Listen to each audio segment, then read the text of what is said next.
শব্দ তাণ্ডব রুখতে গিয়ে বিজেপি শাসিত ত্রিপুরায় মার খেল পুলিশ। কালীপুজোর বিসর্জনে বেপরোয়া বিজেপি কর্মীদের উদ্দাম নাচ উল্লাসের রসদ যোগায় সাউন্ড বক্স।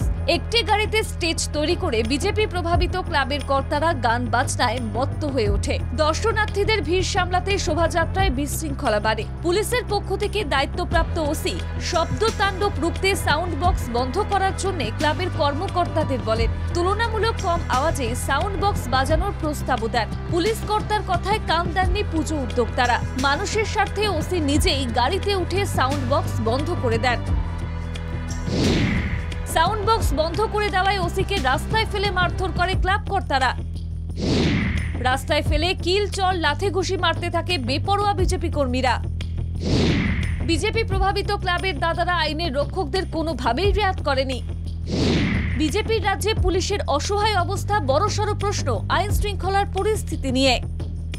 বিজেপির রাজ্যে পুলিশের অসহায় হয়ে পড়ায় বিচ্ছে তৃণমূল কংগ্রেস নেতৃত্ব।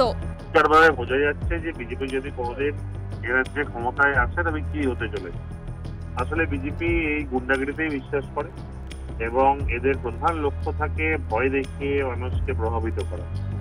বাংলার নেত্রী মমতা বন্দ্যোপাধ্যায় যেভাবে শক্তভাবে প্রশাসনকে ধরেছে, যেভাবে দলীয় কর্মীদেরও কাউকে কোনো রেয়াত নেই, জিরো মার্চের নিতে চলে, জিরো টলারেন্সে চলে, এটা নিশ্চিত একটা সুপ্রশাসনের প্রথম পদক্ষেপ। আপনারা দেখবেন এরপর সে বিজেপি নেতাকে বাঁচানোর জন্য অনেক বিজেপি উপরতলা থেকে ফোন হয়েছে। এটাই বিজেপি দেওয়া।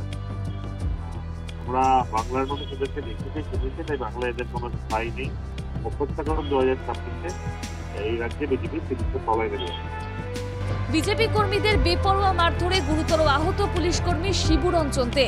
ঘটনার নিরপেক্ষ তদন্তের দাবিও তুলছে বিরোধী শিবির। বাংলা নিয়ে যারা প্রশ্ন তোলে তারাই এখন প্রশ্নের মুখে।